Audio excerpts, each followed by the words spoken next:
जय श्री हरमिलाप साहिब जी। सुना प्रश्न ऋषियों का और बोले सूत जी ज्ञानी। 25वें अध्याय में सुनो श्री हरि की सच्ची वाणी।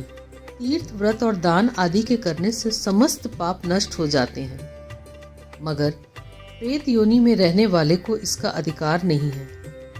तुम्हारे दुख को देखकर मैं अत्यंत दुखी हूँ और तुम्हारा दुख दूर किए बिना मुझे संतोष नहीं होगा। तुम्हारे पाप बड़े भारी हैं, क्योंकि वह तीनों योनियां बहुत बड़े पाप करने वालों को ही प्राप्त होती हैं, और प्रेत योनि तो थोड़े पुण्य से भी नष्ट नहीं हो सकती। लेकिन मैं तुम्हें इस योनि से अवश्य छुड़ाऊंगा। इसलिए मैंने जो कार्तिक का व्रत किया है उसका आधा पुण्य तुम्हें देता हूँ, क्योंकि यज्ञ, दान, तीर्थ सब के सब निश्चय ही कार्तिक व्रत के पुण्य के समान नहीं है। देव ऋषि नारद बोले, हे राजन, इतना कहकर धर्मदत्त ने उसको ओम नमो भगवते वासुदेवाय यह द्वादक्षर मंत्र सुनाया और तुलसी का जल उसके ऊपर छिड़का। बस फिर क्या था, क्षण भर में वह प्रेत योनि से छूट प्रज्वलित शिखा के समान दिव्य रूप धारण कर लक्ष्मी के समान सुंदर हो गई। तब वह धर्मदत्त को दंडवत करके प्रसन्नता से गदगद होकर बोली, हे ब्राह्मण, आपके आशीर्वाद से मैं इस घोर नरक से छूट गई हूँ। मुझ पाप सागर में डूबती हुई के लिए आप नौका के समान हैं। नारद जी ने कहा, हे राजन, अभी कल्हा इसी प्रकार कह रही थी कि वहाँ विष्णुगण एक देदीप्यायमान विमान लेकर आए। विमान के द्वार पर अप्सराएं और गण बैठे हुए थे। धर्मदत्त ने उनको देखकर प्रणाम किया। पुण्यशील और सुशील नामक भगवान विष्णु के गणों ने धर्मदत्त को अपने हाथों को ऊपर उठाकर अभिनंदन करके कहा, हे द्विजश्रेष्ठ, आप धन्य हैं जो सदा भगवान विष्णु के व्रत, कथा और सेवा में लगे रहते हैं। आपने जो अपने बाल्यकाल में पवित्र और शुभ कार्तिक व्रत किया था, उसके आधे फल से आपने कलहा के पूर्व जन्म के एकत्रित पाप नष्ट कर दिए हैं। यही नहीं, आपकी कृपा से उसके सैकड़ों जन्म के पाप नष्ट हो गए हैं।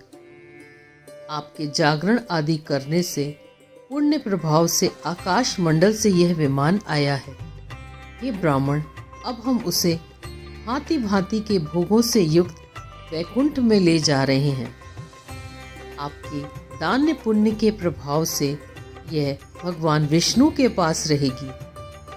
आप भी इस जन्म के बाद अपनी दोनों स्त्रियों सहित वैकुंठ में विष्णु जी के पास रहोगे और मुक्ति प्राप्त करोगे।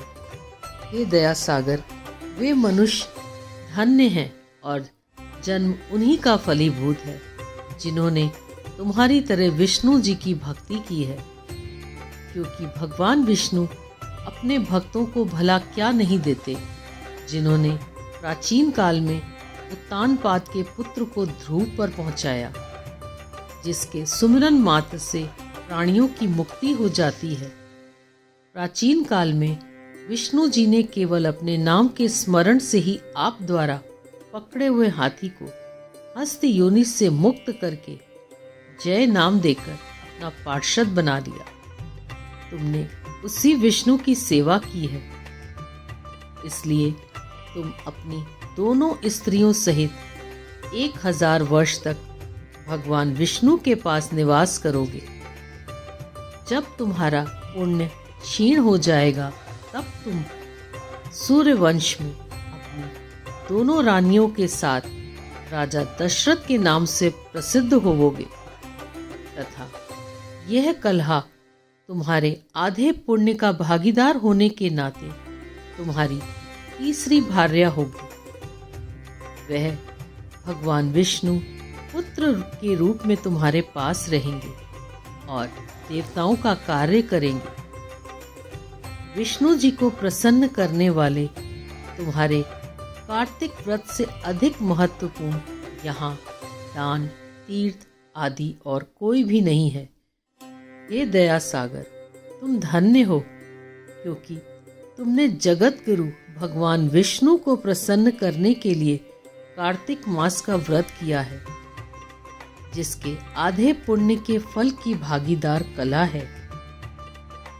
इस समय हम इसे अपने साथ विष्णु लोक में ले जा रहे हैं। जय श्री हरमिलाप साहिब जी।